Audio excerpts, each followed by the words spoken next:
கி.வா. ஜெகநாதன் கதை தொகுப்பிலிருந்து நாயும் காளையும் என்ற கதையை கேட்கவிருக்கிறோம். ஒரு ஊரில் ஒரு 12 பேர் இருக்கக்கூடிய ஒரு குடும்பம். அவங்க பார்த்தீங்கன்னா அந்த ஊர்லேயே கொஞ்சம் வசதியான குடும்பமாகவும் இருக்கிறாங்க. அந்த குடும்பத்தில் தினமும் அவங்க தோட்டத்துலேருந்து வாழை இலை பறிச்சுன்னு வந்து இலையில தான் சாப்பிட்டு அந்த இலையை தூக்கி வெளில போட்டுருவாங்க. அதை தினமும் ஒரு நாய் என்ன பண்ணுன்னா அந்த இலையில் இருக்கிற சாப்பாடெலாம் வந்து சாப்பிடும்.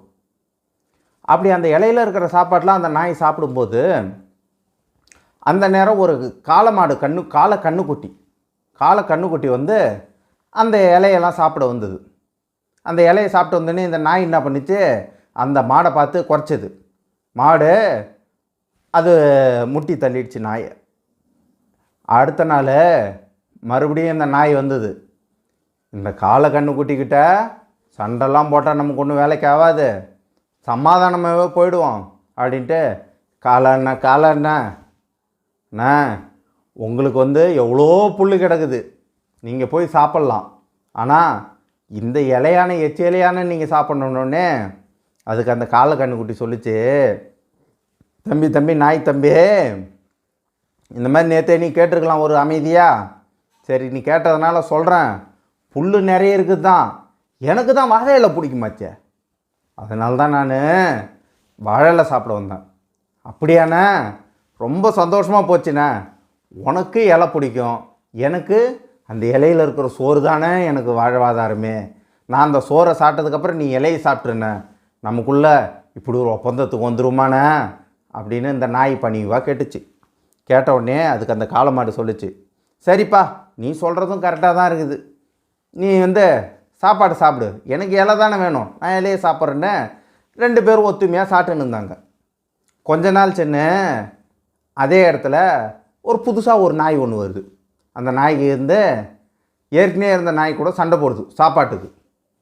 இது இந்த காளை கண்ணுக்குட்டி பார்த்துட்டு இருந்து இதை நினச்சா புது நாயை துரத்திருக்கலாம், துரத்தாமல் அவங்களுக்குள்ளே அடிச்சுன்னு ஒரு முடிவுக்கு வரட்டும், நாம் அப்புறமேட்டு பொறுமையாக போய் சாப்பிட்டு கொண்டு பார்த்துக்கிட்டு இருக்கு.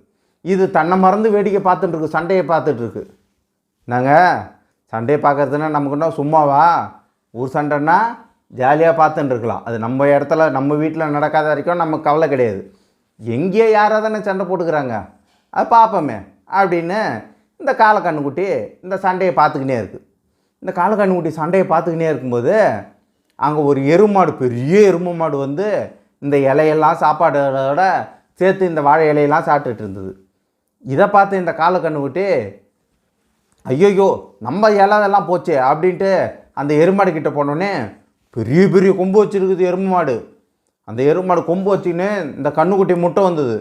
ஐயோயோ, இந்த எருமை மாடு கூட சண்டை போட்டு நம்ம ஜெயிக்க முடியாதுப்பா, நமக்கு வேணாம் இந்த எருமாடோட வம்புன்ட்டு அந்த காளை கண்ணுக்குட்டி வருத்தமாக போச்சு. அப்பயே இந்த புதுசாக வந்த நாயை அடித்து துரத்தியிருந்தோம்னா நமக்கு இந்த கதி வந்திருக்குமா? ஏதோ நாமளும் அந்த நாயும் ஒரு டீலிங்கில் நல்லா தான் போயின்னு வந்தோம், நம்ம பொழப்பு நம்மளாலே கெட்டுது. இந்த புதுசாக வந்த எருமை மாடு யாருக்கும் இல்லாமல் எல்லாத்தையும் சாப்பிட்டு போச்சு, நம்ம ஏதாவது ஒத்துமையாகவே இருந்திருக்கலாம் போல் அப்படின்னு வருத்தத்தோடு இந்த காளை கண்ணுக்குட்டி போயிடுச்சான்.